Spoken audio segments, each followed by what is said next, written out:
काली पत्नी की ये कहानी दिल छू लेगी। अरे रीना, तुम सांवली ऊपर से यह काली साड़ी वो अच्छी दिखेगी क्या तुम्हारे ऊपर? पहले ही तुम्हारे रंग को देखकर लोग ताना मारते हैं। पूरब रीना को बोला, देखो ना पूरब, मैं बोलती तो कहती, सास बोलती रहती है।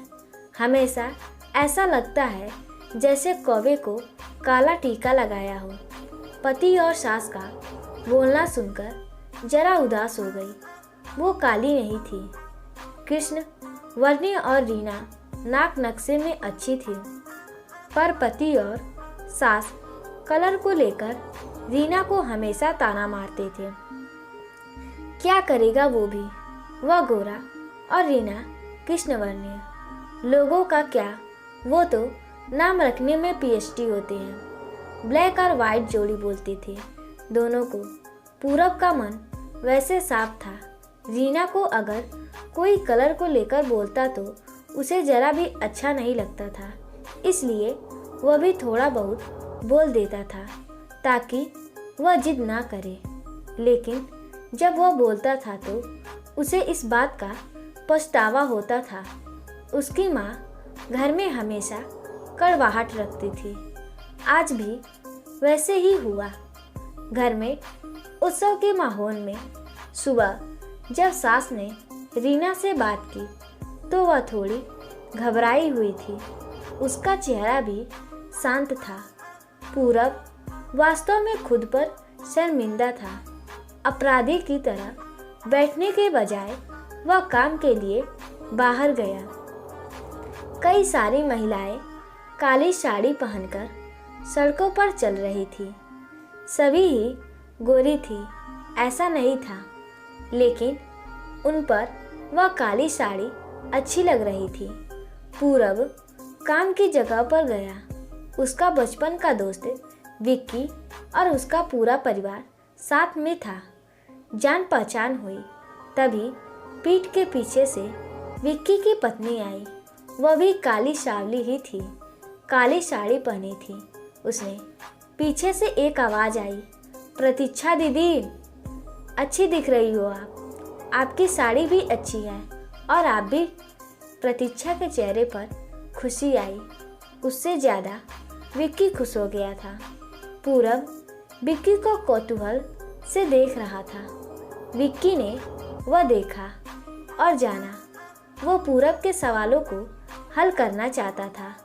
विक्की ने पूरब से सीधे ही पूछ लिया, पूछो, तुम्हारे मन में जो भी है, मैं तुम्हें उसका उत्तर देने के लिए तैयार हूँ। पूरब पहले हड़बड़ाया, फिर वह बोलने लगा कि नहीं नहीं, ऐसा कुछ भी नहीं है। विक्की ने पूरब से कहा, तुम मुझे नहीं जानते कि मैं लोगों का मन कितने अच्छे से पढ़ सकता हूँ। तुम तो मेरे बचपन के मित्र हो। तुम्हारे मन की बात भला मुझसे कैसे छुपी रह सकती है? विक्की आगे बोला, चलो ठीक है, तुम्हारा सवाल भी मैं ही बता देता हूँ। तुम यही सोच रहे हो ना कि मेरी पत्नी जो रंग से काली है और आज उसने काली साड़ी पहन रखी है, फिर भी वह और मैं इतना खुश कैसे? पूरब सब कुछ शांति से सुन रहा था और कुछ भी बोल नहीं पा रहा था। विक्की बोला, काला रंग ऐसा रंग है जिसमें दुनिया का कोई भी रंग मिला दे वह कभी नहीं बदलता, यानी कि किसी और रंग की संगत में वह अपना अस्तित्व कभी नहीं छोड़ता। इसी प्रकार प्रतीक्षा भी दिल से एकदम उस कलर के जैसी है, कभी भी रंगीन ना होने वाली लड़की है। वह अपने मर्जी से जिए, यही मुझे लगता है। मैं उसे खुश देखना चाहता हूँ। लोगों का क्या, वह तो बैठे ही हैं बुरा भला बोलने के लिए। गोरी औरत रही तो छिपकली बोलते हैं, काली होती है तो चूहा या कौवा बोलते हैं। क्या क्या नहीं बोलते लोग। ताना मारने वाले मारते रहें, हमें हमेशा खुश रहना चाहिए। वही मैं अब कर रहा हूँ। वो सुबह मुझे बोली, मैं कैसी दिख रही हूँ? अच्छी लग रही हो तुम। ऐसा बोलने पर उसके चेहरे पर वह कोलगेट स्माइल देखकर मुझे सकारात्मक ऊर्जा मिली। घर से बाहर निकले तो सभी बोलने लगे कि अच्छी लग रही हो भाभी। हम दोनों ने अच्छे मन से यह बात सोची, कोई ना कोई ताना मारने के लिए बोला ही होगा ना, उस वजह से जीने की दिशा क्यों बदले। पूरब को उसके घर का सुबह का माहौल याद आया। वह खुद पर ही चिढ़ गया। उसे लगा वह सचमुच में गलत था। मैं ही रीना को दुख देता हूँ, उस वजह से सब उसे बोलते हैं। अब मुझे ही अपनी भूल सुधार कर उसे माफ़ी मांगनी होगी। उसने हंसते हुए विक्की को अलविदा कहा।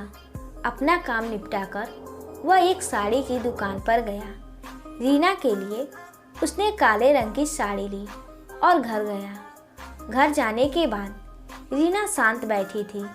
उसने रीना को आवाज़ दी और साड़ी उसके हाथों में दे दी। रीना को जरा अलग ही लगा। उसने प्रश्नार्थक नज़रों से पूरब की ओर देखा। उसने बॉक्स खोलकर देखा तो काले रंग की साड़ी थी। रीना, मैं लाया हूँ तुम्हारे लिए यह साड़ी, आज पहन के दिखाओ कैसे दिखती हो तुम। अच्छी नहीं लगी तो बदल देंगे साड़ी को। देखने तो दो कैसे दिखती हो तुम इस रंग में। रीना को जरा अच्छा लगा। चलो तैयार हो जाओ, जल्दी हम जरा बाहर जाकर आते हैं। एक क्लाइंट के पास जाना है, उन्होंने बुलाया है जोड़ी में। पूरब का बोलना सुनकर रीना तैयार होने गई। काली साड़ी, उस पर हल्का सा मेकअप और लंबे बालों की चोटी। पूरब भी क्या, पूरब की माँ भी रीना को देखते ही रह गई।